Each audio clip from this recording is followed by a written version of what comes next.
మున్సిపాలిటీలో ఒక దగ్గర బీజేపీ బీఆర్ఎస్ దోతి చేస్తున్నారు, ఒక దగ్గర బీజేపీ కాంగ్రెస్ కలిసి ప్యానెల్ చేస్తున్నారు.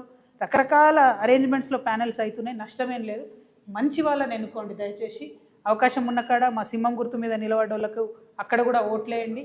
ఎందుకంటే మున్సిపల్ ఎన్నికలంటే లోకల్ ఇష్యూస్ మీద డిస్కషన్ జరగాలి, లోకల్ పని చేసే వాళ్ళు కావాలి. కాబట్టి నేను మిమ్మల్ని అపీల్ చేస్తూ ఉన్నాను.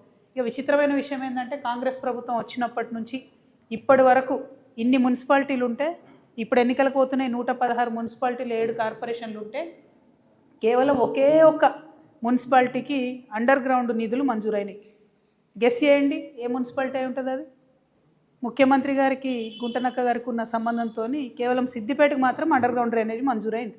అంటే ఏందన్నట్టు ఇది? కాంగ్రెస్ ప్రభుత్వం ఉన్నా వారికే పనులు అవుతాయి, బీఆర్ఎస్ ప్రభుత్వం ఉన్నా వారికే పనులు అవుతాయి. చాలా వెరైటీగా ఉంది. ఇది నేను ప్రజలకు తెలవాలని చెప్తా ఉన్నా. సరే, సిద్దిపేటలో ఎన్నికలు లేవులే కానీ మంజూరు మాత్రం ఆ ఒకటే చోట అయింది. దీని సంగతి ఏందో, దీని ఆంతర్యం ఏందో మరి ముఖ్యమంత్రి గారే మనకు చెప్పాలి. ఇది పక్కన పెడితే మరి బడ్జెట్ సమావేశాలు రాబోతూ ఉన్నాయి ఫిబ్రవరి 26వ తారీఖు నుండి. ఈ బడ్జెట్ ఎందుకు ఇంపార్టెంట్ అంటే, ఈ ఒక్క బడ్జెటే కాంగ్రెస్ ప్రభుత్వం ఇచ్చినటువంటి వాగ్దానాలను నిలుపుకునే అవకాశం ఉన్నటువంటి బడ్జెట్. ఒక గుణాత్మకమైనటువంటి మార్పు తెలంగాణ సమాజంలో తీసుకురావడానికి అవకాశం ఉన్నటువంటి బడ్జెట్. నెక్స్ట్ బడ్జెట్కి వచ్చేసరికి ఎన్నికల ప్రెషర్ ఉంటుంది, ఎన్నికల ఒత్తిడి ఉంటుంది. ఒకవేళ 2028 డిసెంబర్లో ఎన్నికలు ఉన్నా, 2029 మేలో ఎన్నికలు ఉన్నా తప్పకుండా ఒత్తిడి ప్రభుత్వం మీద ఉంటుంది. ఎలక్షన్ ఇయర్ బడ్జెట్ లాగా ఉంటుంది నెక్స్ట్ ఇయర్. కాబట్టి ఈ బడ్జెట్లో నేను కొన్ని డిమాండ్స్ చేయదలుచుకున్నాను గౌరవ ముఖ్యమంత్రి గారిని. ఎందుకంటే పోయిన సంవత్సరం వాళ్ళు పెట్టినటువంటి బడ్జెట్ చూస్తే మొత్తం ట్యాక్స్ రెవెన్యూ ఏదైతే ఉందో అది మన తెలంగాణ భూములు అమ్మడం ద్వారా 7,000 కోట్ల రూపాయలు సంపాదించుకున్నారు. సంపద సృష్టించడంలో మాత్రం అసలే దృష్టి పెడతలేరు. దానివల్ల ఏమవుతుందంటే రెవెన్యూ డెఫిసిట్ ఏదైతే ఉంటుందో అది బీభత్సంగా పెరుగుతుంది. -9,000 కోట్లకు వెళ్ళిపోయింది ఇప్పటి వరకు, డిసెంబర్ వరకు. ఇది అఫీషియల్గా ప్రభుత్వం ఇచ్చినటువంటి డాక్యుమెంట్. ఇందులో నా యొక్క కల్పన ఏమీ లేదు, వాస్తవిక విషయాలు నేను చెప్తా ఉన్నాను. అంటే ఒక పక్క సంపద సృష్టించకుండా ఇంకొక పక్క ఆల్రెడీ మనకున్నటువంటి ఆస్తులు నమ్ముకుంటూ ఉన్నారు. సరే, అట్లా చేసింది అనుకుందాం. మరి కనీసం ఆ డిస్బర్స్మెంటు, ఆ డబ్బు అనేటటువంటిది పేదవాళ్ళకు పోవాలి, వెల్ఫేర్ కోసం పోవాలి, కొన్ని మంచి అంశాల మీద క్యాపిటల్ ఎక్స్పెండిచర్ కింద పోవాలి. అది కూడా జరగడం లేదు. ఏదైతే వీళ్ళు పేదవాళ్లకు వెల్ఫేర్కి, పెన్షన్కి పోయిన బడ్జెట్లో 1,21,000 కోట్లు పెడతామని చెప్పినరో దాంట్లో డిసెంబర్ వరకు కేవలం 55,000 కోట్లు మాత్రమే ఖర్చు చేయడం జరిగింది. అందుకే మనకు రావాల్సిన పెన్షన్లు వస్తలేవు, అందుకే మనకు రావాల్సిన నిండ్లు వస్తలేవు, అందుకే జరగాల్సినటువంటి అభివృద్ధి పనులు కానీ వెల్ఫేర్ పనులు కానీ జరగడం లేదు. అది కాకుండా ఏంటి, అప్పులు, బీభత్సంగా అప్పులు తీసుకొస్తూ ఉన్నారు. ఇంకో పక్క చాలా పెద్ద ఎత్తున, అంటే వాళ్ళ అంచనాలకు మించి 122% అప్పులు తీసుకురావడం జరిగింది. ఇవన్నీ ఒకటైతే కాంట్రాక్టర్లకు మాత్రం ఏదైతే అంచనాలు పెట్టుకున్నారో 36,000 కోట్లు పే చేయాలని, దాన్ని మించి 42,000 కోట్ల పైచిలకు కాంట్రాక్టర్లకు పే చేశారు. అంటే సంక్షేమ పథకాలకేమో తక్కువ పే చేస్తున్నారు, వాళ్ళ కమిషన్లు వచ్చేదానికి మాత్రం ఎక్కువ పే చేస్తూ ఉన్నారు. ఈ డాక్యుమెంట్ అంతా కూడా నేను కూడా మీకు ప్రెస్ మిత్రులతో పంచుకుంటా. అంటే లాస్ట్ సంవత్సరం వాళ్ళు చెప్పినటువంటి బడ్జెట్లో డిసెంబర్ వరకు 9 నెలలు లెక్కేసుకుంటే ఇంకొక క్వార్టర్ మిగిలింది అనుకుంటే, ఈ 9 నెలల్లో వాళ్ళు పేదవాళ్ళకు తగ్గిస్తున్నారు, పెద్దవాళ్ళకు డబ్బులు ఇస్తున్నారు, ఉన్న ఆస్తిని అమ్ముతున్నారు, కొత్త ఆస్తిని సృష్టిస్తలేరు. ఇటువంటి సందర్భంలో కూడా మరి వచ్చే బడ్జెట్, పోయినసారి బడ్జెట్ 3,04,000 కోట్లకు పెట్టిండ్రు. మరి ఈసారి బడ్జెట్ నేను అనుకోవడం ఇంకొక 25,000-30,000 కోట్లు పైచీలకు పెడతారేమో అని అనుకుంటున్నా. ఆ బడ్జెట్లో తెలంగాణ జాగృతి తరఫున మేము కొన్ని అంశాలను డిమాండ్ చేయదలుచుకున్నాం. ప్రధానంగా ఏంది అని అంటే, కామారెడ్డి డిక్లరేషన్లో ఏదైతే బీసీలకు సంవత్సరానికి 20,000 కోట్లు ఇస్తామని చెప్పినారో ఆ 20,000 కోట్లు ఖచ్చితంగా బడ్జెట్లో పెట్టాలనేటటువంటిది మా మొదటి డిమాండ్. రెండవ డిమాండు, ఇవాళ అవ్వాతాతలు కావచ్చు, ఆడబిడ్డలు కావచ్చు, వికలాంగులు కావచ్చు, మీరు పెన్షన్లు డబుల్ చేస్తామనేది అయితే చెప్పారో దానికోసం ఎదురు చూస్తున్నటువంటి సందర్భం ఉంది. కాబట్టి ఖచ్చితంగా ఆ పెన్షన్లన్నిటికీ కలిపి 35,000 కోట్ల రూపాయలు బడ్జెట్లో పెట్టాలని చెప్పి మేము డిమాండ్ చేస్తూ ఉన్నాం. అట్లానే ఇప్పటి వరకు ముఖ్యమంత్రి గారు ఎక్కడికైనా మాట చెప్తున్నారు, మేము ఇందిరమ్మ ఇండ్లు కట్టినాం అని చెప్పి. కానీ ఇవాళ మున్సిపల్ ఎన్నికలు జరుగుతున్న నేపథ్యంలో పట్టణ ప్రాంత ప్రజలకు నేను గుర్తు చేస్తూ ఉన్నా, పట్టణ ప్రాంతాల్లో ఉండే పేదవారికి గుర్తు చేస్తూ ఉన్నా.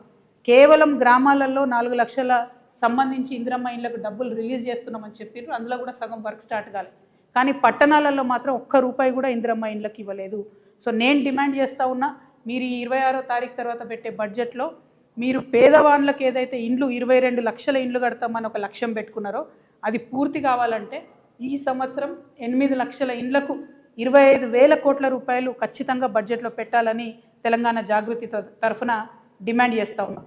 అట్లానే ఉద్యమకారులకు మీరు ఏదైతే మాట ఇచ్చారో 250 గజాల భూమి ఇస్తా అని చెప్పి ఆ మాటకు కట్టుబడి దానికి సంబంధించిన ప్రావిజన్స్ని ఖచ్చితంగా బడ్జెట్లో పెట్టాలని నేను డిమాండ్ చేస్తూ ఉన్నా.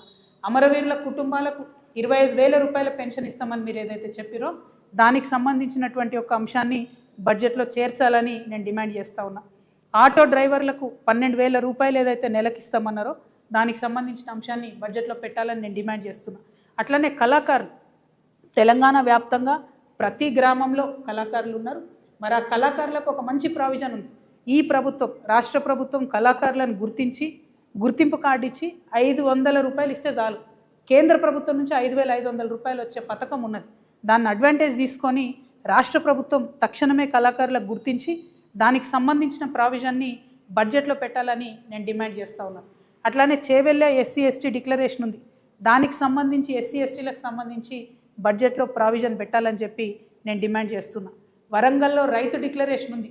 దాని ప్రకారం మరి రైతులకు ఏదైతే మినిమం సపోర్ట్ ప్రైస్ పెంచడము, బోనస్కి సంబంధించిన అంశాలు అవి ఖచ్చితంగా మనము ఇవాళ బడ్జెట్లో పెట్టాలని చెప్పి నేను డిమాండ్ చేస్తూ ఉన్నా. రైతులకు సంబంధించి ఒక మాట దయచేసి మనందరం కూడా అర్థం చేసుకోవాలి. రైతులకు ఇస్తాం మేము రైతు భరోసా, రైతులతో పాటు కౌలు రైతులకు ఇస్తాం మేము రైతు భరోసా అని చెప్పి మాట ఇచ్చారు. ఇంతవరకు అది పూర్తి చేస్తలేదు. రైతులకు కౌలు రైతులకు కలిపి పెట్టాలంటే 25,000 కోట్ల రూపాయలు సపరేట్ హెడ్ కింద పెట్టాలనేది నేను డిమాండ్ చేస్తూ ఉన్నా. రైతు కూలీలకు ఏదైతే సంవత్సరానికి 12,000 రూపాయలు ఇస్తామన్నారో దానికి 10,000 కోట్లు అవుతుంది. అది కూడా బడ్జెట్లో పెట్టాలని నేను డిమాండ్ చేస్తున్నా. అన్నిటికన్నా మించి ఏంటంటే ఇవాళ ఆల్రెడీ ఫిబ్రవరి, యాసంగికి సంబంధించి ఇంతవరకు రైతు భరోసా రాలేదు. తక్షణమే రైతు భరోసా నిధులు విడుదల చేయాలని నేను ప్రభుత్వాన్ని డిమాండ్ చేస్తున్నా. మరి ఈ సందర్భంగా ఒక మాట ప్రజలందరికీ గుర్తు చేయాలి. నిన్న మొన్న రేవంత్ రెడ్డి గారు చాలా దగ్గర సభలలో ఒక మాట చెప్పారు. మేము రైతు రుణమాఫీ 100కు 100% చేసినామని చెప్పారు. చేయలే.